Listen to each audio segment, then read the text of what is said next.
యోహాను సువార్త 3వ అధ్యాయము 3వ వచనాన్ని చదువుతున్నాను, గమనించండి. అందుకు యేసు అతనితో, ఒకడు క్రొత్తగా జన్మించితేనే కానీ అతడు దేవుని రాజ్యమును చూడలేడని మీతో నిశ్చయముగా చెప్పుచున్నాను నేను. అదేవిధంగా యోహాను మొదటి పత్రికలో 5వ అధ్యాయము 1వ వచనాన్ని చదువుకుందాం. యేసే క్రీస్తై ఉన్నాడని నమ్ము ప్రతివాడును దేవుని మూలముగా పుట్టి ఉన్నాడు. పుట్టించిన వానిని ప్రేమించు ప్రతివాడును ఆయన మూలముగా పుట్టిన వానిని ప్రేమించును. చిన్న ప్రార్థన చేద్దాం దేవుని ఆత్మ సహాయం కొరకు. కరుణా సంపన్నుడు అయిన మా ప్రియ ప్రభువా, కృపగల దేవా, దయగల మా తండ్రి, నీ పాదములకు స్తోత్రములు స్తుతులు చెల్లిస్తున్నాం. మీ మాటల ద్వారా మమ్మల్ని తృప్తిపరచమని, బలపరచమని, సరిచేయమని, మీరేమి ఆత్మ ద్వారా మాట్లాడి మహిమ పొందుదురని యేసు ప్రభువారి నామములో స్తుతించి అడిగి వేడుకుంటున్నాము తండ్రి, ఆమేన్. చేరువచ్చిన ప్రియులందరికీ ప్రభు అయిన యేసుక్రీస్తు వారి నామములో మరి వందనాలు తెలియజేస్తున్నాను. ప్రియమైన సోదరి సోదరులారా, మరి దేవుని వాక్యాన్ని 2 వచనాలు చదువుకున్నాం. మొదటి వచనం యోహాను సువార్త 3వ అధ్యాయం 3వ వచనాన్ని చదువుకున్నాం.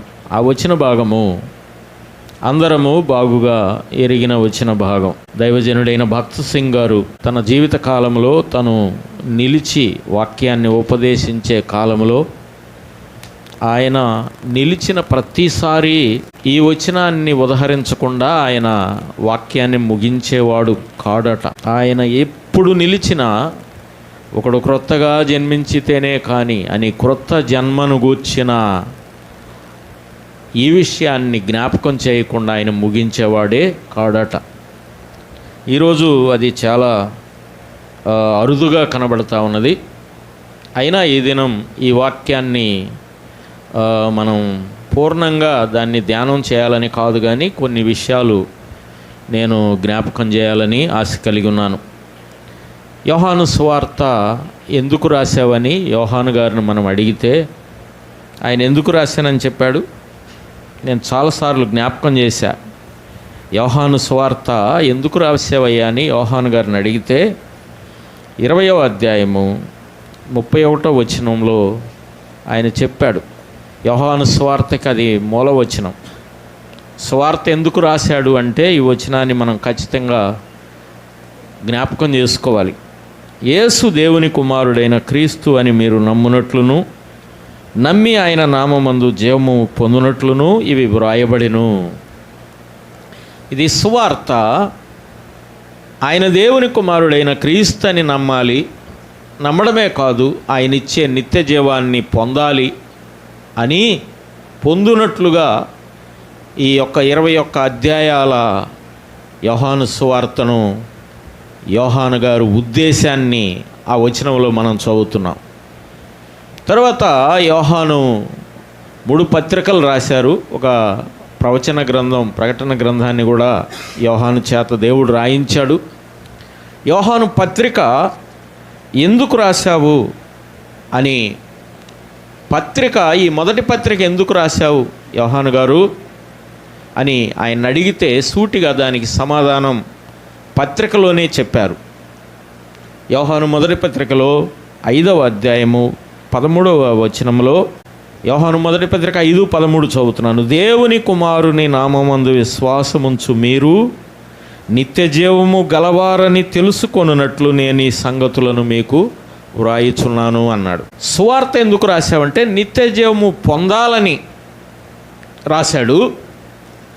ఈరోజు సర్వలోకం నిత్య జీవం పొందాలని యేసుక్రీస్తు ప్రభువారి సువార్త ప్రకటించబడతా ఉంది. అయితే పత్రిక ఎందుకు రాశాడంటే మీరు నిత్య జీవము గలవారని తెలుసుకోవాలి అని.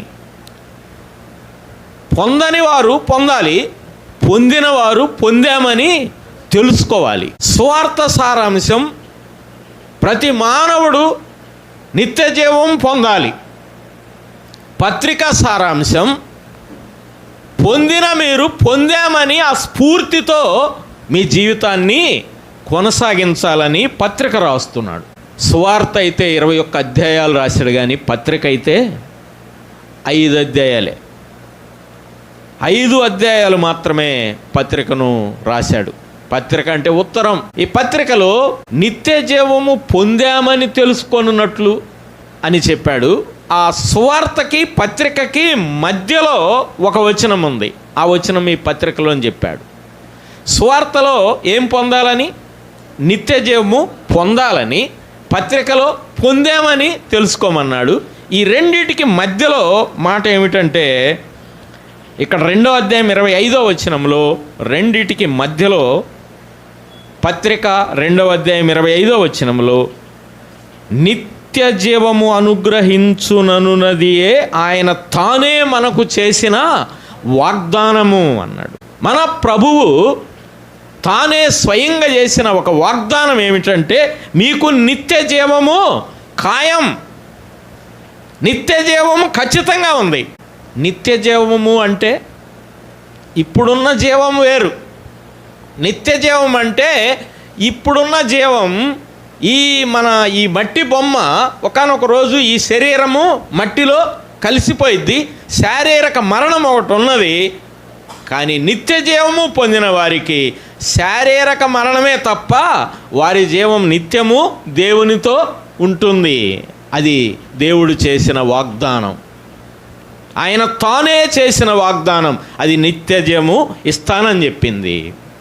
ఇప్పుడు మనమందరము నిత్య జీవము పొందినవారమా? నిత్య జీవం మనకు ఉందా లేదా? ఉన్నది అని ఖచ్చితంగా తెలుసుకోమని ఈ పత్రిక రాస్తున్నాడు. అయితే ఈ పత్రికలో ఆ నిత్య జీవం ఎవరు అని చెప్పాడు. 1వ అధ్యాయం 1వ వచనాల్లోనే ఆ నిత్య జీవం ఎవరో, ఆ నిత్య జీవాన్ని గురించి ఆయన ఎందుకు రాస్తున్నాడో ఆ వివరాలు 1వ అధ్యాయం 1 నుంచి చెప్పాడు. 1వ వచనం చూస్తే జీవవాక్యమును గూర్చినది అన్నాడు. యోహాను సువార్త 1వ అధ్యాయం 1వ వచనములో, ఆది యందు వాక్యము ఉండెను, వాక్యము దేవుని యొద్ద ఉండెను, వాక్యమే దేవుడై ఉండెను అన్నాడు అని సువార్త ప్రారంభించాడు. కానీ పత్రిక జీవవాక్యమును గూర్చినది అన్నాడు. ఎందుకు అంటే అసలు ఆయనే నిత్య జీవం అని ఈ పత్రిక 5వ అధ్యాయం 20వ వచనంలో తీసుకెళ్ళి ఆ మాట క్లియర్గా చెప్పాడు. ఆయనే నిత్య జీవమై ఉన్నాడు అన్నాడు. నిత్య జీవం ఇచ్చేది అంటే నిత్య జీవం వేరు కాదు. నిత్య జీవం అంటే ఎవరంటే మన ప్రభు అయిన యేసుక్రీస్తు వారే. ఆయన నిరంతరము జీవించేవాడు. ఆయన మృతుడయ్యాడు కానీ తిరిగి లేచినవాడు, సజీవుడు. సజీవుడు మరణించాడు కానీ అజేయుడు, మరణాన్ని జయించిన అజేయుడు ఆయన. విజయుడు, అజేయుడు, సజీవుడు మన ప్రియ ప్రభువు. ఇక్కడ అదే మొదట రాస్తున్నాడు. ఆ జీవవాక్యమును గూర్చినది. ఆది నుండి ఏది ఉండెనో, మేమేది వింటిమో, కన్నులారా ఏది చూచితిమో, ఏది నిదానించి కనుగొంటిమో, మా చేతులు దేనిని తాకి చూచెనో అది మీకు తెలియజేయుచున్నాము అని ఈ 2వ వచనంలోకి వచ్చేసరికి ఆ జీవము ప్రత్యక్షమాయను అన్నాడు. ఆది యందున్న ఆ జీవము, దేవుడై ఉన్న ఆ జీవము, వాక్యమై ఉన్న ఆ జీవము భూమి మీద ప్రత్యక్షమైంది. ఆ జీవాన్ని మేము కన్నులారా చూశాం. ఆ జీవము భూమి మీద సంచరిస్తూ ఆయన మాట్లాడుతూ ఉండగా ఆయన మాటలను మా చెవులతో మేము స్వయంగా విన్నాం. మా చేతులు తాకి చూచాయి. ఆ జీవాన్ని మా చేతులు తాకి చూశాయి. ప్రభువారి ఎమ్మటి యోహాను వీరందరూ ఉన్నప్పుడు యేసు ప్రభువారికి ఈ గ్రంథకర్త యోహానుకి ఉన్న ఆ రిలేషన్ ఎలా ఉంటుందంటే, శిష్యులందరితో 12 మంది శిష్యులే కానీ యోహాను శిష్యుడైన యోహానుకున్న ఒక ప్రత్యేకత ఏమిటంటే, 21వ అధ్యాయంలో యోహానుకి ప్రభువుకి ఉన్న ఆ దగ్గర ఆ సహవాసం లేక రిలేషన్షిప్ ఎలాంటిదో చెప్పాడు. 21వ అధ్యాయంలో 20వ వచనంలో, పేతురు వెనుకకు తిరిగి యేసు ప్రేమించిన వాడును భోజన పంక్తిని ఆయన రొమ్మున ఆనుకొని, ప్రభువా నిన్ను అప్పగించువాడెవడని. ఇక్కడ యేసు ప్రేమించిన వాడును భోజన పంక్తిని ఆయన రొమ్మున ఆనుకొనినవాడు ఆయనే ఈ గ్రంథకర్త యోహాను. ఏమిటి ఈయన ప్రత్యేకత ప్రభు దగ్గర? యోహాను ప్రేమించిన యేసు ప్రభు కాదు ఇక్కడ రాయబడింది, యేసు ప్రేమించిన వాడు. యేసు ప్రభువే ప్రేమించాడు యోహాను ప్రత్యేకంగా. యేసు ప్రేమించిన వాడును భోజన పంక్తిని, అంటే భోజనం చేసేటప్పుడు మీ పిల్లలైనా మీ రొమ్మును ఆనుకొని కూర్చుంటే తినగలరా మీరు? కానీ ఈయన యోహాను రొమ్మును ఆనుకొని ఉన్నప్పుడు మరి ఈయన ముద్దలు ఎట్ట తింటా, ఒక ముద్ద ఎట్ట తింటా, ఒక ముద్ద ఆయనకి పెట్టాడేమో తెలియదు. నిజంగా ఎంత సన్నిహితుడో యోహాను ప్రభువుకి. యోహాను సువార్తలో 3వ అధ్యాయంలోకి వచ్చేసరికి, మొదటి అధ్యాయంలో ఆయన ఉనికి ఎక్కడి నుంచి ఉన్నదో మొదటి అధ్యాయంలో ప్రారంభించి చెప్పి, ఆది కాండము కంటే ముందటి అధ్యాయం ఏదన్నా ఉందంటే అది యోహాను సువార్త మొదటి అధ్యాయమే. అది ఆది కాండము కంటే ముందు మనం చదవాల్సిన అధ్యాయం. ఆది కాండం దేని ప్రారంభం? దేవుని ప్రారంభం ఉందా? సృష్టిలో ఉన్న ప్రతిదాని ప్రారంభమే కానీ దేవుని ఉనికి ప్రారంభాలు ఏమన్నా ఆది కాండంలో ఉన్నాయా? లేవు. అందుకే ఆది కాండము 1:1 కన్నా యోహాను సువార్త 1:1 ముందటి అధ్యాయం అని భక్తులు వివరించారు. యోహాను సువార్తలో ఆయన ఉనికితో ప్రారంభించాడు మొదటి అధ్యాయంలో. 2వ అధ్యాయంలో మందిరము పట్ల ఆయన ఆసక్తిని 2వ అధ్యాయంలో తెలియజేశాడు. 3వ అధ్యాయంలో ఒక వ్యక్తి నిత్య జీవాన్ని పొందాలి అంటే ఈ భూమి మీద శారీరక జన్మ సరిపోదు, క్రొత్తగా జన్మించాలి అనే విషయాన్ని యేసు ప్రభు వారు స్వయంగా ఆయన బోధించి చెప్పారు. నిజంగా ఆ రోజు ఒకవేళ నికోదేముతో గనక చెప్పుండకపోతే, నికోదేముతో చెప్పడం వలన ఒక ప్రత్యేకత ఉంది. ఏంటది? మీరు గమనించిన విషయం చెప్పండి. నికోదేముతోనే చెప్పడానికి ఒక ప్రత్యేకత ఉంది. ఒక పిల్లవాడితో చెప్పుంటే ఎట్టుండేది? నికోదేముతో చెప్పినప్పుడు నికోదేముకి ఆయన యూదుల అధికారి లేక యూదుల బోధకుడై ఉండి ఆయన నేను మరలా తల్లి గర్భంలోకి ఎలా పోతాను అని అడిగాడు. అంటే ఆయన అలా అడగబట్టి అక్కడ జరిగిన సన్నివేశం ఈ రోజుకి మనల్ని చాలా స్ఫూర్తితో నిలబెడుతుంది. అవునా కాదా? ఆ విషయం నికోదేముతో మాట్లాడినప్పుడు ఒకడు క్రొత్తగా జన్మించితేనే కానీ, అందులో యోహాను సువార్తలో కానీ పత్రికలో కానీ ఎక్కువగా పొందితేనే ఆయన గట్టిగా ఇక ఆ విధంగా తప్ప ఇక ఏ విధంగా నువ్వు పొందలేవనే విషయాన్ని ఎక్కువగా చెప్పింది ఎవరంటే యోహాను మాత్రమే. ఆ 3:3లో ఏమన్నాడు? ఒకడు క్రొత్తగా జన్మించితేనే కానీ దేవుని రాజ్యమును చూడలేడన్నాడు. 3:36లో ఏమన్నాడు? కుమారుని యందు విశ్వాసముంచువాడే నిత్య జీవము గలవాడన్నాడు, లేకపోతే లేదు అన్నాడు. ఎక్కువగా నేనే జీవాహారం, నేనే వెలుగు, నేనే పొందితేనే ఎక్కువగా ఈ విషయాలు యోహాను మాత్రమే రాశాడు ప్రియులారా. అయితే పత్రికలో చూద్దాం రండి. ఇప్పుడు క్రొత్తగా జన్మించిన వాని లక్షణాలు ఎలా ఉంటాయో, యోహాను సువార్తలో క్రొత్తగా జన్మించిన వాడు ఎలా జన్మిస్తాడో అది అర్థం కాక నికోదేము అడిగినప్పుడు ఆయన 3:5, 9 చెప్పిన మాటలు గమనించండి. నికోదేముతో ఎలా మరలా నేను ఇప్పటికే వృద్ధుణ్ణి మరలా ఎలా జన్మిస్తాను తిరిగి అని అడిగినప్పుడు ఆయన యేసు ప్రభువారు చెప్పిన మాటల్లో 5వ వచనంలో చూడండి ఏమన్నాడు?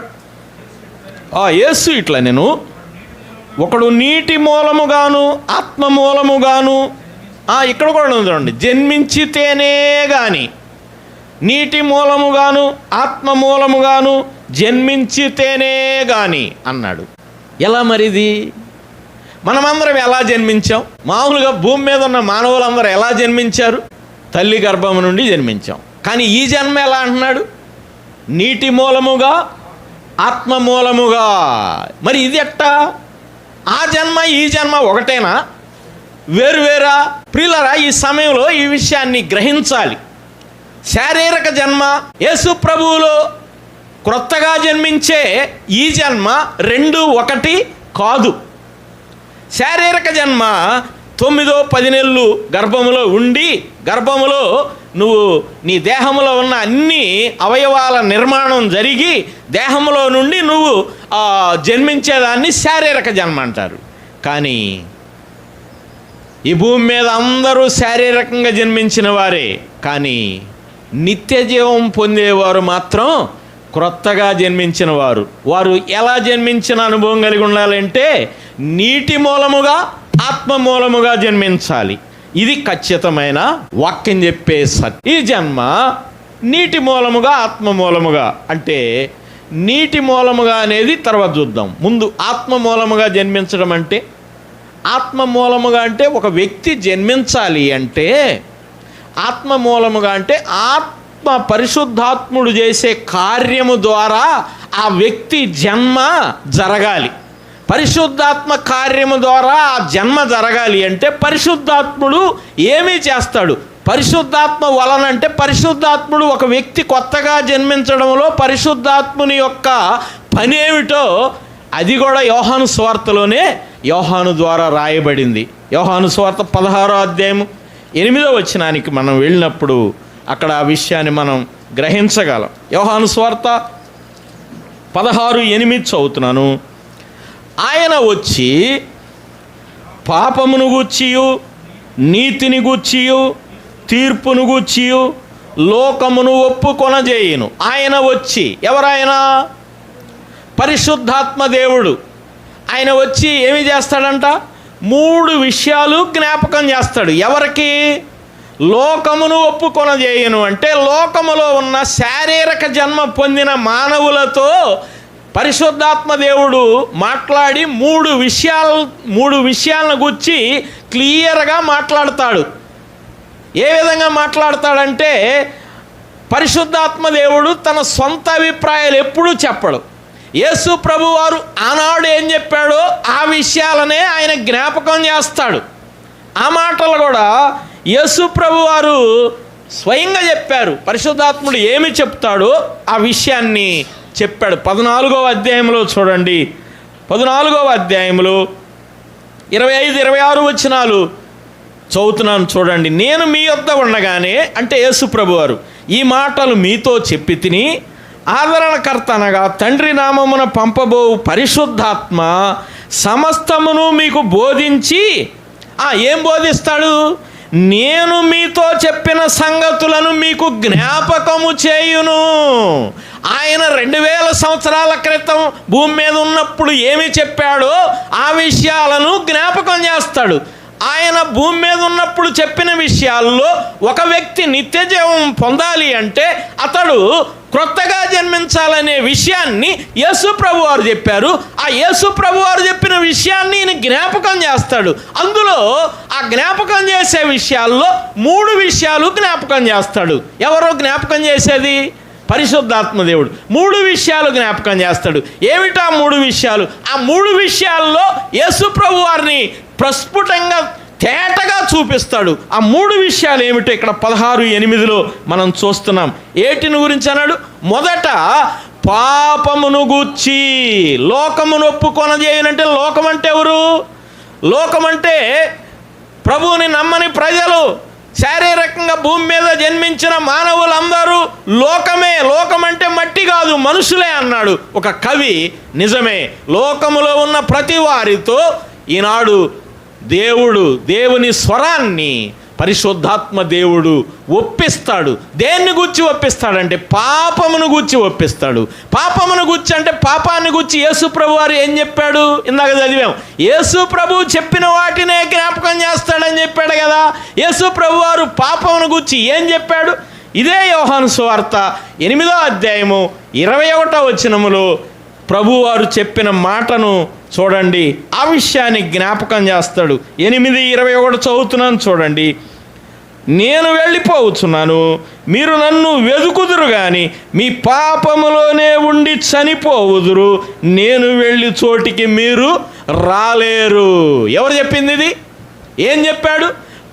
ఒక వ్యక్తి పాపములోనే ఉండి చనిపోతే ఆయన వెళ్ళిన చోటుకి వెళ్ళలేరు అని ఎవరు చెప్పారు? యేసు ప్రభువారే చెప్పాడు. ఇప్పుడు ఆత్మదేవుడు ఏం గుర్తు చేస్తున్నాడు? పాపమును గుర్చి. అంటే నువ్వు పాపములోనే ఉండి కన్ను మూస్తే, నువ్వు క్రొత్తగా జన్మించకపోతే నువ్వు పరలోక రాజ్యము, ఆ నిత్య జీవాన్ని పొందలేవని మొదటగా పాపాన్ని గూర్చి ఒప్పుకొన చేస్తాడు. ఆ రెండోది, పాపంలోనే ఉండి చనిపోతే వెళ్ళలేవు, పాపము నుండి విడిచి బయటకు వస్తే ఖచ్చితంగా నువ్వు నిత్య జీవాన్ని పొందుతావు. ఇది ఎవరు చెప్పారు? యేసు ప్రభువారు చెప్పింది జ్ఞాపకం చేస్తాడు. రెండోది చూడండి, రెండో విషయం ఏమన్నాడు? 16:8లోనే మొదటిగా పాపమును గూర్చి, రెండోది నీతిని గూర్చి అన్నాడు. నీతిని గూర్చి. నీతిని గూర్చి అంటే ఒకవేళ ఈ సత్యాన్ని ఇప్పుడు కనుక గ్రహిస్తే నీవు, అయ్యా నేను అసలు ఎవరు క్షమించినా నన్నే నేను క్షమించుకోలేని స్థితిలో ఉన్నాను, నేనంత భయంకరమైన పాపిని అని గనక నువ్వు ఈ సమయంలో గుర్తిస్తే, నన్ను ఎవరు క్షమించలేరు, నేనంత ఘోర పాపిని అని గనక నీ మనస్సుకి అంత ఘాటుగా నీకు అనిపిస్తే, ఇక్కడ అదే విషయం చెప్తున్నాడు. నీతిని గూర్చి అన్నాడు. ఏమిటా నీతి అంటే, నువ్వు ఎంత పాపివైనా నీ కోటి పాపాలను కడిగే అంత నీతి ఆ ప్రియ ప్రభువులో ఉన్నది. అది గుర్తు చేస్తా. నీది ఎంత పాపమైనా, నువ్వు ఎలాంటి పాపివైనా, నిన్ను సంపూర్ణంగా కడగగలిగే పరిశుద్ధత ఈ ప్రియ ప్రభువులో ఉన్నది. ఆయన చిందించిన రక్తము, అది కళంకము లేని రక్తము, అది అమూల్యమైన రక్తము. విలువ ఎంత అని కట్టలేము. ఈ లోకములో ఉన్న బంగారం అంతా తెచ్చి ఒక పోగేసిన ఒక పాపిని పరిశుద్ధుడిగా చేయలేదు. కానీ బంగారము వెండి చేయలేని విమోచన అనగా పాపక్షమాపణ యేసు ప్రభు వారి రక్తము చేయగలుగుతుంది. ఆయన రక్తమే ఎంత పాపినైనా కడిగే పవర్ యేసు ప్రభు వారి రక్తములోనే ఉన్నది ప్రియులారా. అందుకే యోహాను మొదటి పత్రిక 1:9లో చెప్పాడు, ఆయన నీతిమంతుడు గనుక నీ సమస్త దుర్నీతి నుండి నిన్ను పవిత్రులుగా చేస్తాడు. యేసు రక్తము ప్రతి పాపమును కడిగి పవిత్రపరుస్తుంది అని యేసు రక్తములో ఉన్న ఆ పరిశుద్ధత, ఆ నీతిని గూర్చి లోకాన్ని ఒప్పుకొన చేస్తుంది ప్రియులారా. ఇప్పుడు ఎన్ని చెప్పాడు? పరిశుద్ధాత్మ దేవుడు ఏమేం జ్ఞాపకం చేస్తున్నాడు? ఒకటి, నువ్వు పాపివి, పాపంలోనే ఉండి కన్ను మూస్తే పరలోకం చేరలేవని. రెండోది, ఆయన నీతిమంతుడు, నువ్వు ఎంత పాపివైనా సరే నీ కోటి పాపాలు కడిగే అంత నీతి ఆయనలో ఉంది అని రెండో విషయం జ్ఞాపకం చేస్తాడు. ఈ రెండేనా జ్ఞాపకం చేసేది? ఒక విషయం ఏదైనా చెప్పినప్పుడు సత్యం చెప్పి ఏమంటారు? ఏమో నేను చెప్పిందేమో చెప్పా, నువ్వు చేస్తావో చెయ్యవో అది నీ ఇష్టం, నిర్ణయం ఎవరిది. అందుకని మూడో విషయం కూడా చెప్పాడు, పాపమును గూర్చి, నీతిని గూర్చి, మూడోది తీర్పును గూర్చి. ఒకవేళ ఈ స్ఫూర్తి నీకు తెలిసి నువ్వు పాపివని గుర్తించి గ్రహించి ఆయన నీతిమంతుడు నీ కోటి పాపాలు కడుగుతాడని తెలిసి కూడా దీన్ని వాయిదా వేస్తే ఖచ్చితంగా మరొకటి ఉన్నది. అదేంటది? తీర్పు తప్పించుకోలేవు అన్నాడు. తీర్పు సంగతి చెప్పాడు. అసలు ఇదంతా తెలిసి కూడా కొందరు దగ్గరికి రాలేకపోతున్నారు. ఈ విషయాన్ని కూడా ఎవరు చెప్పారు? యోహాను సువార్తలోనే చెప్పాడు. 3వ అధ్యాయం చూడండి. 3వ అధ్యాయంలో యోహాను సువార్త 3వ అధ్యాయంలో 19-20 వచనాల్లో ఎంత క్లియర్గా చెప్పారు. యేసు ప్రభువారు చెప్పిన మాట, ఈ విషయాన్ని ఖచ్చితంగా పరిశుద్ధాత్మ దేవుడు జ్ఞాపకం చేస్తున్నాడు ఈరోజు. ఆనాడు 2000 సంవత్సరాల క్రితం యేసు ప్రభువారు చెప్పిన మాటలే ఈరోజు జ్ఞాపకం చేస్తా ఉన్నాడు. 19వ వచనం, ఆ తీర్పు ఇదే. ఏంటా తీర్పు అండి? వెలుగు లోకములోనికి వచ్చాను. వెలుగు అంటే 12వ అధ్యాయంలో చెప్పాడు, నేను లోకమునకు వెలుగై ఉన్నానని చెప్పాడు. ఆ వెలుగు లోకములోనికి వచ్చాను, 2000 సంవత్సరాల క్రితం వచ్చాను కానీ తమ క్రియలు చెడ్డవైనందున మనుషులు వెలుగును ప్రేమింపక, అనగా యేసు ప్రభువును ప్రేమింపక చీకటినే ప్రేమిస్తున్నారు, పాపాన్నే ప్రేమిస్తున్నారు అని చెప్పాడు. ప్రియులారా, తీర్పు తప్పించుకోలేవని పరిశుద్ధాత్మ దేవుడు జ్ఞాపకం చేస్తాడు. పరిశుద్ధాత్మ దేవుడు ఈ రోజుకి నిత్యము పనిచేస్తూనే ఉన్నాడు ప్రపంచంలో. ఈ సువార్త వినబడుతున్నప్పుడు వినేవాని హృదయము లోపలేదో తట్టినట్టుగా, లోపల పొడవబడినట్టుగా, లోపల నిజమే కదా అని అనిపిస్తూ ఉన్నది అంటే అది దేవుని కార్యం, ఆత్మకార్యముగా గుర్తించి గ్రహించి నీ హృదయాన్ని ప్రభువుకిస్తే నువ్వు ఆ నిత్య జీవాన్ని సొంతం చేసుకుంటావు. ప్రియులారా, అందుకే చెప్పాడు ఆత్మ మూలముగా, అంటే ఆత్మ చేసే కార్యము ఇది. ఒక వ్యక్తి క్రొత్తగా జన్మించాలంటే ఆత్మ చేసే కార్యం ఇది.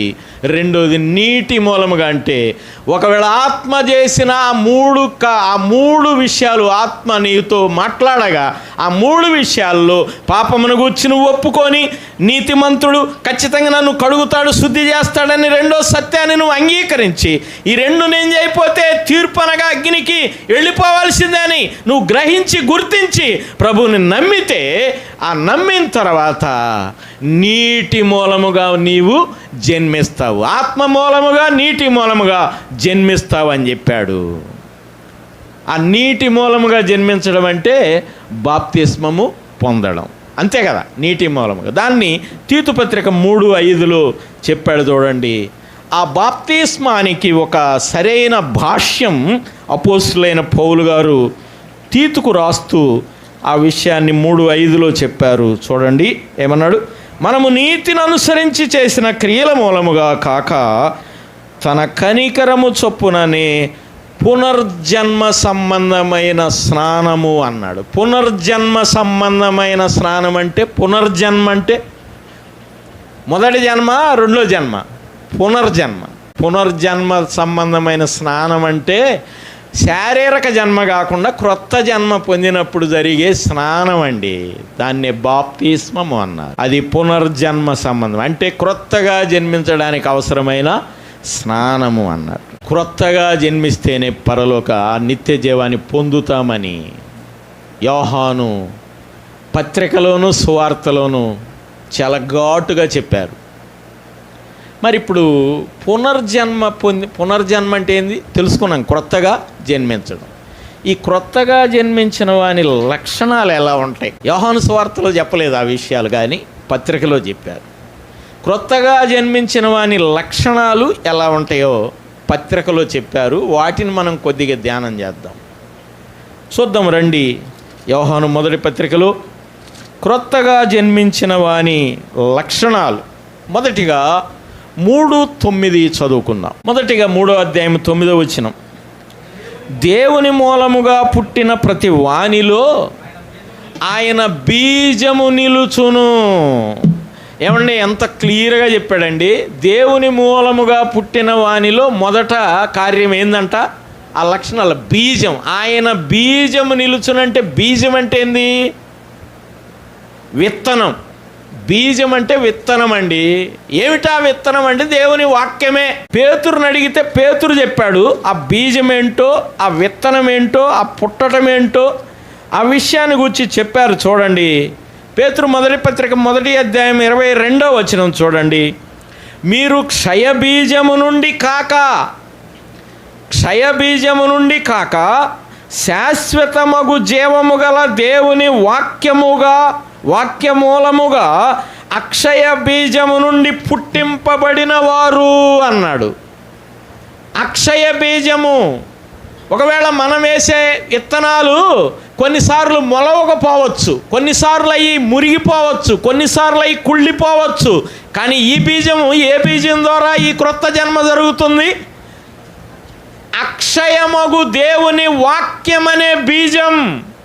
యేసు ప్రభు వారు చెప్పారు, ఆకాశము భూమి గతించినా కానీ ఆయన మాటలో ఒక పొల్లు కూడా పోదు. ఇదే యోహాను పత్రికలో ఆయన మాటలు చెప్పారు. చూడండి, పత్రికలో ఒక మాట చూడండి. ఆ మాట చెప్పాడు 2వ అధ్యాయం 17వ వచనములో. యోహాను గారు ఆ విషయాన్ని జ్ఞాపకం చేశాడు. యోహాను మొదటి పత్రిక 2:17 చూస్తున్నాను. ఆ లోకమును దాని ఆశయు గతించిపోవచ్చున్నవి, కానీ దేవుని చిత్తమును జరిగించువాడు నిత్యము నిరంతరము నిలుచును. ఇక్కడ దేవుని చిత్తాన్ని జరిగించేవాడు. దేవుని చిత్తాన్ని జరిగించేవాడు అంటే దేవుని చిత్తంలో కొత్తగా జన్మించిన వాడు. పేతురు గారు చెప్పినట్టుగా అక్షయ బీజము నుండి పుట్టింపబడ్డారు. వాడిలో ఏమి నిలుచునంట? దేవుని వాక్యము నిలుచును. ఇప్పుడు వాక్యము నిలిచిన వ్యక్తి, వాక్యం నిలవని వ్యక్తికి డిఫరెంట్ ఏంది చెప్పండి? లోపల వాక్యం ఉంది లేదు అంటాన్ని మనం ఎట్టా గుర్తించగలం? ఏ విధంగా గుర్తించగలం చెప్పండి? లోపల వాక్యం ఉన్న ఆయనకి లేని ఆయనకి ఎలా ఉంటుంది? 119వ కీర్తనలో భక్తుడు 119వ కీర్తనలో ఒక మాట రాశారు. 11వ వచనం అనుకుంటా. నీ ఎదుట నేను పాపము చేయకుండానట్లు నా హృదయములో నీ వాక్యము ఉంచుకొని ఉన్నాను అన్నాడు. అంటే హృదయములో వాక్యం ఉంటే ఆ వ్యక్తి ఏమి చేయడు? హృదయములో వాక్యం ఉన్నవాడు పాపము చెయ్యడు. ఇదే విషయాన్ని యోహాను 3:9 చెప్పాడు. దేవుని మూలముగా పుట్టిన వానిలో ఆయన బీజము నిలుచును గనుక వాడు పాపము చెయ్యడు అని చెప్పి రెండో పంక్తిలో మళ్ళీ ఏం చెప్పాడు? చెయ్యజాలడు అని చెప్పాడు. చెయ్యడు, చెయ్యజాలడు, చెయ్యడు, చెయ్యజాలడు. ఇంకా ఏం చేస్తాడు? ఎందుకని అలా ఉంటాడు? అంత ఖచ్చితంగా ఎందుకు ఉంటాడు అంటే ఎప్పుడు 5:18 చూడండి. 5:18లో ఇంకా క్లియర్గా చెప్పాడు. దేవుని మూలముగా పుట్టి ఉన్నవాడెవడు పాపము చేయడని ఎరుగుదము. దేవుని మూలముగా పుట్టినవాడు తన్ను భద్రము చేసుకొనును గనుక దుష్టుడు వానిని ముట్టడు అన్నాడు. తన్ను భద్రం చేసుకుంటాడు అన్నాడు. నియంత్రణ, తనకు తానే నియంత్రించుకుంటాడు. నేను ఖచ్చితంగా ఉండాలి అని. బీజం లోపలుంటే అంత పక్కాగా ఉంటుంది. దేవుని మూలంగా పుట్టిన వానికి లోపల బీజం నిలుస్తుంది. రెండో విషయం చూద్దాం. 4వ అధ్యాయం 7వ వచనం చూడండి. క్రొత్తగా జన్మించిన వాని లక్షణాలలో రెండో విషయం 4వ అధ్యాయం 7వ వచనం. ప్రియులారా, మనము ఒకనినొకడు ప్రేమింతము, ఎలయనగా ప్రేమ దేవుని మూలముగా కలుగుచున్నది. ప్రేమించు ప్రతివాడు దేవుని మూలముగా పుట్టినవాడు. ఇది రెండవ లక్షణం. ఏంది ఇది? రెండో లక్షణం. ప్రేమించువాడంటే ఎవరిని ప్రేమిస్తాం? దేవుణ్ణేనా? 2వ అధ్యాయంలోకి వెళదాం రండి. 2:9 నుండి చూడండి. 2:9 నుండి వెలుగులోనున్నానని చెప్పుకొనుచు తన సహోదరుని ద్వేషించువాడు ఇప్పటి వరకును చీకటిలోనే ఉన్నాడు. తన సహోదరుని ప్రేమించువాడు వెలుగులో ఉన్నవాడు, అతని యందు అభ్యంతర కారణమేది లేదు. 11వ వచనం. తన సహోదరుని ద్వేషించువాడు చీకటిలో ఉండి చీకటిలో నడుచుచున్నాడు. చీకటి అతని కన్నులకు గుడ్డితనము కలుగు చేసిన గనుక తాను ఎక్కడికి పోవుచున్నాడో అతడు ఎరుగడు. దేవుని మూలంగా పుట్టినవాడు ప్రేమిస్తాడు. ఎవరినంటే ఎవరినైనా ప్రేమిస్తాడు. అన్కండిషనల్ లవ్ అన్నమాట. ప్రేమిస్తాడు. ఇప్పుడు మన కోసం ప్రాణం పెట్టిన ప్రభువుని ప్రేమించాలా, పక్క వాళ్ళని ప్రేమించాలి? ఇప్పుడు ఇది ఎవరితో పెట్టాడు మెలిక? ఆయన్ని ప్రేమిస్తే సరిపోయిద్దా? నేను ఆయన బాగా ప్రేమిస్తున్నానంటే సరిపోయిద్దా? పొరుగువాడిని ప్రేమించాలి. ఇప్పుడు పొరుగువాడిని ప్రేమించకపోతే ఈయనకి ఏమొచ్చింది? ఆయనకి ఏందంట? లింక్ అట్టబెట్టాడు ఇక్కడ చూడండి. అవునా కదా? లింక్ ఎలా? ఇది అర్థం అవ్వాలి. ఇప్పుడు లోకాస్వార్త 15వ అధ్యాయంలో లోక 15లో తిరిగి వచ్చిన కొడుకు వచ్చాడని ఆనందంతో మేళతాళాలతో విందు చేసి ఇంట్లో లోపల బాగా భజంత్రీలతో ఆనందంగా హ్యాపీగా ఉంటే పొలం నుంచి వచ్చినోడు పెద్దోడు బయట ఉంటే తండ్రి వచ్చి ఏం చేశాడండి? లోపలికి రమ్మని బతిమాలాడు. ఇప్పుడు అన్నయ్యకి కోపం తండ్రి మీద తమ్ముడు మీద. ఏమని మాట్లాడాడు అక్కడ? నీ కుమారుడు వస్తే విందు చేసావు అన్నాడు కానీ మా తమ్ముడు వస్తే అన్నాడా? ఎందుకని? కోపం ఎవరి మీద? పైగా ఇంట్లోనే ఉన్నాడు కానీ ఇతడు ఒక మేక పిల్ల కన్నా తండ్రి ప్రేమను తక్కువ చేశాడు. అంటే నాకెప్పుడన్నా ఒక మేకను కోసావా అన్నాడంటే మేక ఎక్కువ తండ్రి ఎక్కువ? ఒక సహోదరుణ్ణి ద్వేషిస్తే అది కొత్తగా జన్మించిన వాడి లక్షణం అక్కడే కనబడిద్దని చెప్పాడు ప్రభు. ఎంత అద్భుతం అంటే యోహాను మొదటి పత్రికలో 2 లక్షణాలు. ఒకటి, ఆయన మూలముగా పుట్టినవాడు వానిలో బీజము నిలుచును గనుక వాడు పాపము చెయ్య జాలడు. తను భద్రం చేసుకుంటాడు గనక దుష్టుడు ముట్టడని చెప్పాడు. రెండోది ఏం చెప్పాడు? ప్రేమిస్తాడు అని చెప్పాడు. ప్రభువు కూడా ఎలా ప్రేమించాడు? మోడల్. ఈ ప్రేమను చూపిస్తానికి యోహాను తనను తాను మోడల్ ఏం పెట్టుకోలేదండి. మన ప్రభువు మనల్ని ఎట్ట ప్రేమించాడు? మనం మంచివాళ్ళమని ప్రేమించాడా? మనం ఏమై ఉంటే ప్రేమించాడు? రోమాపత్రిక 5లో చెప్పాడు, మనం బలహీనులమై ఉండగా, మనం భక్తిహీనులమై ఉండగా, మనం శత్రువులమై ఉండగా, బలహీనులమై ఉండగా, భక్తిహీనులమై ఉండగా ఆయన మనలను ప్రేమించాడు. ఎంత ప్రేమ అంటే అది కండిషన్ లేని ప్రేమ. ఆయన ప్రేమ మన ఎడల కండిషన్ లేని ప్రేమ ప్రేమించాడు. ప్రియులారా, ఆయన ప్రేమించడమే కాదు, కొత్తగా పుట్టినవాడు కూడా ఆ విధంగా బద్ధుడు అయి ఉన్నాడు అన్నాడు. దానికే యేసు ప్రభువుని మోడల్ చూపించాడు. 3:16లో చెప్పాడు చూడండి. ఈ ప్రేమ ఎలాంటిదో వివరిస్తూ ప్రభువునే చూపించాడు. 3:16 పత్రికలోనే, ఆయన మన నిమిత్తము తన ప్రాణము పెట్టెను గనుక దీని వలన ప్రేమ ఎట్టిదని తెలుసుకొనుచున్నాము అని మనం కూడా అబ్బో అసలు ఈ మాటలు పెట్టుకుంటే ఇక అంతే సంగతి. ప్రియులారా, ఈ పత్రికలో క్రొత్తగా జన్మించిన వాని విషయాలు ఎన్నో ఉన్నాయి, వాని లక్షణాలు. ఇప్పుడు 2 చూసాం. ఒకటి, బీజము నిలుచును కనుక పాపము చేయలేడు. రెండోది, సహోదరుని బద్ధుడై ఉన్నాడు. మూడోది చూడండి, 5:4 చూడండి. 3:5-4 దేవుని మూలముగా పుట్టిన వారందరూ లోకమును జయించుదురా ఓడిపోదురా? మనం ఏ లిస్టులో ఉండాలి? జయించే లిస్టులుగా ఉండాలి. జయించడం అంటే ఎవరు మేము జయించాలి? ఏమిటి యుద్ధం? ఎవరితో యుద్ధం? విశ్వాసులంగా మనం యుద్ధంలో ఉన్నాము. మన విశ్వాసం ఈ యుద్ధంలో విజయాన్ని పొందాలి. దేవుని మూలంగా పుట్టిన వారు జయించుదురు, లోకమును జయించడానికి మూలం మీ విశ్వాసమే అని చెప్పాడు. మీ విజయం ఆ విశ్వాసమేనని చెప్పాడు. విజయం పొందే విశ్వాసం మనది ఉండాలి, కానీ జారిపోయే విశ్వాసం మనకి ఉండకూడదు. 3 విషయాలు చెప్పాడు ప్రియులారా.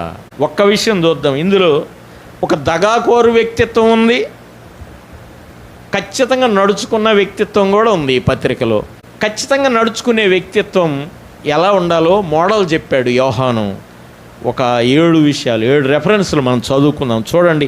1:7 ఆయన వెలుగులో మనము వెలుగులో నడిచిన ఎడల మనము అన్యోన్య సహవాసము గలవారైందము. అప్పుడు ఆయన కుమారుడైన యేసు రక్తము ప్రతి పాపము నుండి మనలను పవిత్రులుగా చేయును అన్నాడు. వెలుగులో నడిస్తే భాగస్వామ్యులమవుతాం. ఏమవుతాం? అది గుర్తుపెట్టుకోండి. ఆయన వెలుగులో నడిస్తే భాగస్వాములం అవుతాం. దేనిలో? ఆయన వెలుగులో నడిచినప్పుడు మనం భాగస్వామ్యాన్ని పొందుతాం. రెండో మాట చూడండి, 2:6 చూడండి. ఆయన యందు నిలిచి ఉన్నవాడనని చెప్పుకొనివాడు ఆయన ఎలాగు నడుచుకొనెనో అలాగు నడుచుకొనబద్ధుడై ఉన్నాడు. ఇది 2 చూడండి, ఎంత గట్టి మాట. ఆయన వలె నడిస్తే, ఎవరిలాగా? నాకులా కాదు. ఆ రోజుల్లోనే పౌలు వాడని ఒకడు, పేతురు వాడని, కేఫా వాడని, అపోల్లో వాడని బ్యాచీలు పడ్డారు. కానీ పౌలు ఏమన్నాడు? పౌలు ఏమన్నా మీకోసం ప్రాణం పెట్టాడా? పేతురు ఏమన్నా మీకోసం రక్తం కార్చాడా? ప్రభువే కదా. ఈ గ్రూపులు ఇలాంటివి ఉండకూడదు అని చెప్పాడు. కానీ మన మాదిరి ఎవరు? మన మోడల్ ఎవరు? మన ప్రభువే. అందుకే ఇక్కడ 2వ విషయం చెప్పాడు. 2:6లో ఆయన ఎలాగు నడుచుకొనేనో అలాగు నడుచుకొనగలిగితే మనమే ఒక నమూనాగా ఉంటాం. వెలుగులో నడిస్తే భాగస్వామ్యులం అవుతాం. ఆయన ఎలా నడుచుకున్నాడో అలా నడుచుకొనగలిగితే మనము ఆయనకు నమూనాగా ఉంటాం. 3వ విషయం చూడండి, 3:2 చూడండి. ప్రియులారా, ఇప్పుడు మనము దేవుని పిల్లలమై ఉన్నాము. మనకి ఏమవుదుమో అది ప్రత్యక్షపరచబడలేదు, కానీ ఆయన ప్రత్యక్షమైనప్పుడు ఆయన ఉన్నట్టుగానే ఆయనను చూద్దాము గనుక ఆయనను పోలి ఉందము అన్నాడు. 3వ విషయం, ఆయన ఉన్నట్టుగానే ఉంటాం, ఆయన్ని పోలి ఉంటామన్నాడు. అది వ్యక్తిత్వం. మనం ఆయన్ని పోలి ఉన్నప్పుడు ఆయన వ్యక్తిత్వాన్ని మనం సొంతం చేసుకున్నట్టే. ఆయన లాగున్నాడు అని ఆయన వ్యక్తిత్వంలోకి మనం మార్చబడితే ఇంక అంతకంటే ఏం భాగ్యం కావాలి? 3 విషయాలు. ఒకటి, ఆయనతో వెలుగులో నడిస్తే భాగస్వామ్యం, ఆయన వలే నడిస్తే నమూనా అవుద్ది. 3వది, ఆయన ఉన్నట్టుగా ఆయన నడుచుకున్నట్టుగా నడుచుకుంటే వ్యక్తిత్వాన్ని పొందిన వారం అవుతాము. 4వది చూడండి, 3:3 చూడండి. ఆయన యందు ఈ నిరీక్షణ పెట్టుకొనిన ప్రతివాడు ఆయన పవిత్రుడై ఉన్నట్టు తన్ను పవిత్రునిగా చేసుకొనును. చూడండి, ప్రతి దానిలో మోడల్ ఆయనే. ఆయన పవిత్రుడుగా ఉన్నట్టు మనల్ని మనం పవిత్రంగా ఉంచుకున్నప్పుడు మనము స్వచ్ఛంగా ఉంటాం. అంతే. ఏమండి, మనం ఏ తప్పు లేకుండా పవిత్రంగా ప్రభు దృష్టిలో మనం పవిత్రంగా ఉంటే ఇక మన మీద ఎవరు నేరం మోపేది చెప్పండి? రోమపత్రిక 8:34 చెప్పాడు, నీతిమంతులుగా తీర్చువాడు ఆయనే. ఆయన నీతిమంతులుగా తీరిస్తే ఇక మిమ్మల్ని కాదు అని చెప్పగలిగే వాళ్ళు ఎవరైనా ఉండారా? అక్కడ తీవ్రంగా ఉందా, చదవండి. స్వచ్ఛంగా ఉంటాం. ఆయన పవిత్రులుగా ఉన్నట్టు మనల్ని మనం పవిత్రంగా కాపాడుకుంటూ అడుగులేస్తే అదే స్వచ్ఛమైన జీవితం. తర్వాత 3:7 చూడండి. 3:7 చెప్పాడు, ప్రియులారా, ఎవనిని మిమ్మును మోసపరచనీయకుడి.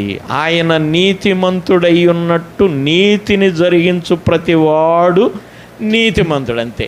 మనం నీతిమంతులు అని చెప్పుకొనడం కాదు, ప్రతి కార్యములో మనము నీతిని జరిగించేవారముగా ఉండాలి. ప్రియులారా, నీతిని జరిగించకపోతే మనము ఆయన నమూనాలో ఉండము. ఇప్పుడు 5 అయిపోయినాయి. 6వది చూడండి, 3:24 చూడండి. 3వ అధ్యాయం 24వ వచనంలో 6వ విషయాన్ని చెప్పాడు. ఆయన ఆజ్ఞలను గైకొనువాడు ఆయన యందు నిలిచి ఉండును, ఆయన వాని యందు నిలిచి ఉండును. ఆజ్ఞలను గైకొనడం అంటే కట్టుబాటు. ఆజ్ఞలు మనల్ని జనులు ఆజ్ఞ లేని ఎడల జనులు కట్టు లేక తిరుగుదురు అన్నాడు కదా. కట్టుబాటు, ఆయన ఆజ్ఞలు కట్టుబాటు. మనం ఖచ్చితంగా ఆదివారం మంగళవారం ఏంది ఒక కట్టుబాటు, దేవుడిచ్చిన ఒక నియమావళి. ఆజ్ఞలులో నడుచుకున్నప్పుడు మనం ఒక కట్టుబాటులో నడిచినట్టు అవుతుంది. 6 విషయాలు. 7వది చూడండి. 7వది 4:17 చూడండి.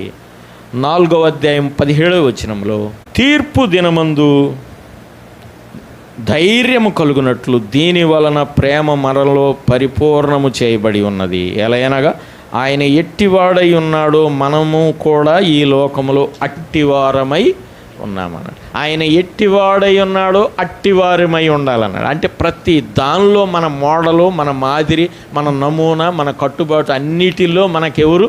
మన ప్రభువే మూలమై ఉండాలి. యోహాను ఇన్ని విషయాలు ఇందులో చెప్పాడు. ప్రభు చిత్తమైతే మరొకసారి ఇందులో ఒక దగాకోరు వ్యక్తిత్వం కూడా క్లియర్గా చూపించాడు. ప్రభు చిత్తమైతే మరొకసారి చూద్దాం. చిన్న ప్రార్థన చేద్దాం. ప్రేమగల మా ప్రియ ప్రభువా, నీకు వందనాలు అయ్యా. మరి మీరు అందించిన ప్రతి మాటను ఫలింపచేయండి. చేరి వచ్చిన ప్రియులను మీ పరలోకపు ఆశీర్వాదాలతో దీవించి పంపించమని విన్నవారి అందరినీ జ్ఞాపకం చేసుకొని, ఇంకా నూతన అనుభవం లేనివారు మరి కృతగా జన్మించి నిత్యరాజ్యానికి వారసులుగా కాగలుగునట్లుగా మీరే కార్యం జరిపించుదురని యేసు ప్రభువారి నామములో స్తుతించి అడిగి వేడుకుంటున్నాము తండ్రి. ఆమేన్.